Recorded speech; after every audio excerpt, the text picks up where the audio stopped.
जय हिंद, जय भारत। मैं प्रीति रानी एक बार फिर से सिटी न्यूज़ सढौरा में आपका स्वागत करती हूं।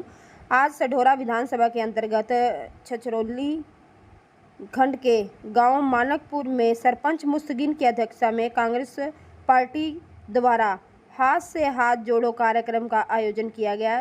इस कार्यक्रम के मुख्य अतिथि सढौरा की विधायक रेणु बाला जी ने की है और आज यहां पर ग्रामीणों ने पूरी जोर शोर के साथ विधायक का स्वागत किया है। और विधायक रेणु बाला जी ने कहा है कि कांग्रेस पार्टी की सरकार बनने पर जनता पर जो तरह तरह के टैक्स के रूप में आज महंगाई की मार पड़ रही है, उससे छुटकारा देने का काम किया जाएगा। उन्होंने कहा कि प्रत्येक परिवार को 300 यूनिट तक बिजली फ्री दी जाएगी। गैस सिलेंडर का रेट 500 रुपये तक किया जाएगा और बिना किसी शर्त के 60 साल होने पर 6,000 रुपये मासिक बुढ़ापा पेंशन दी जाएगी। तो यहाँ पर गांव के सभी लोगों ने और सभी कार्यकर्ता जो कांग्रेस कार्यकर्ता है, उन्होंने जोरों शोरों से विधायक का स्वागत किया। तो आप देख सकते हो दोस्तों, तस्वीरों में आपको दिखा रहे हैं सैकड़ों संख्या में यहाँ पर कांग्रेस के जो कार्यकर्ता यहाँ पहुँचे हैं। तो आप देख रहे हो तस्वीरों में। आप लगातार चैनल पर बने रहें, वीडियो को ज़्यादा से ज़्यादा लाइक करें, सब्सक्राइब करें और शेयर करें। जब से भाजपा की सरकार, केंद्र की सरकार और हरियाणा सरकार आज के टाइम में सत्ता में आई, जब से भाजपा सत्ता में आई है उसी टाइम से हर वर्ग के ऊपर अत्याचार कर रही है। चाहे किसान हो, मजदूर हो, कर्मचारी हो, व्यापारी हो, हमारे युवा हो, हमारे सरपंच हो, हमारी महिलाएं हो, जिस भी वर्ग ने भाजपा के राज में अपनी आवाज को उठाना चाहा, उसकी आवाज को दबाने के लिए भाजपा ने जनता के ऊपर अपने अत्याचार किया, लाठियां बरसाई, डंडे बरसाए। क्योंकि इस सरकार में किसी को भी अपनी आवाज उठाने का कोई अधिकार नहीं है, ऐसा भाजपा सरकार सोचती है। लेकिन मैं आपसे कहना चाहूंगी कि आज जनता जागरूक हो चुकी है कि जो भाजपा के कानून बनाए हुए हैं, उन कानूनों को उजागर करने के लिए जनता एक साथ हो चुकी है और अपनी आवाज को बुलंद कर रही है। अगर हम 9 साल के शासन में भाजपा की बात करें, चाहे वो महंगाई की हो, चाहे हमारी बेरोजगारी की हो, चाहे अपने महिलाओं की हो, चाहे हमारे युवाओं की हो, चाहे कर्मचारियों की हो, हर वर्ग के ऊपर अत्याचार किया। अगर बात करें, कहा कि मोदी जी ने हमें वोट दो, हम सरकार बनाएंगे, सबका साथ सबका विकास एक नारा दे दिया। रोजगारी खत्म नहीं हुई, बल्कि जब से भाजपा सरकार बनी, महंगाई भी 100 गुना बढ़ गई है, बेरोजगारी भी बढ़ गई है। आज अगर बात करें कि हमारे पढ़े लिखे बच्चे, युवा बेरोजगार घूम रहे हैं, वो किसकी बदौलत है? भाजपा की बदौलत है, केंद्र सरकार की बदौलत है।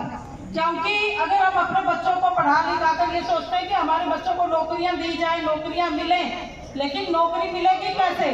क्योंकि नौकरियां देने की बजाय नौकरी खत्म करने का काम भाजपा सरकार कर रही है।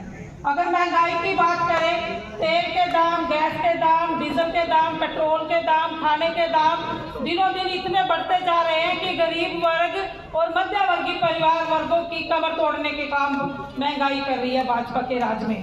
अगर गैस की बात करें कि जो 400 रुपए का सिलेंडर मिलता था कांग्रेस में, आज 1180 रुपए का सिलेंडर लेने के लिए मजबूर है हमारी जनता। और इन्होंने अभी चुनाव नजदीक आने की वजह से 200 रुपए गैस का सिलेंडर कम किया। क्या 200 रुपए में कितनी महंगाई कम होगी और कितनी लोगों की जरूरत पूरी होगी?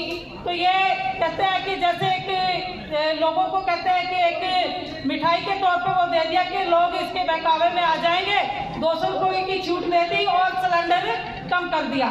लेकिन आज जनता जागरूक हो चुकी है, इनके बहकावे में नहीं आने वाली है। और जो ये नए नए शोषण छोड़ते हैं, उनसे लोग वाकिफ हो चुके हैं।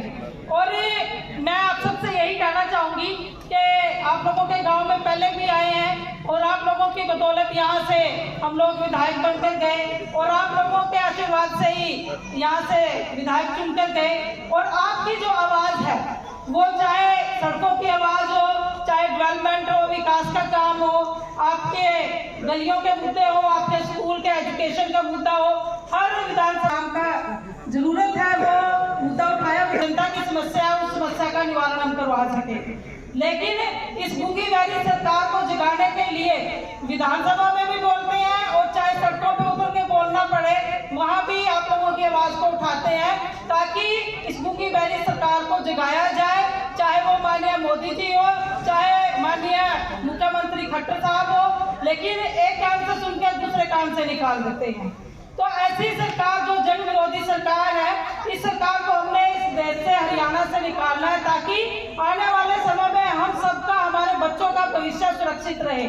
और सबका भविष्य कांग्रेस पार्टी में ही सुरक्षित है, क्योंकि कांग्रेस पार्टी एक ऐसी पार्टी है जो 36 बिरादरी की पार्टी है, जिसमें सबकी सुनवाई, सबका मान सम्मान भी होता है। किसान भी खुश थे, हमारे युवा भी खुश थे, हमारी महिलाएं भी खुश थी, कर्मचारी व्यापारी सब पर खुश था। लेकिन आज भाजपा के राज में अगर हम देखें, आए दिन हमारे सभी साथी कर्मचारी व्यापारी किसान महिलाएं आए दिन धरने पे बैठे हुए हैं और धरने पर अपनी आवाज को उठाने के लिए, आवाज को बुलंद करते हैं। उन्हीं की आवाज को दबाने के लिए भाजपा के राज में उनको डंडे और लाठियां मिलती है।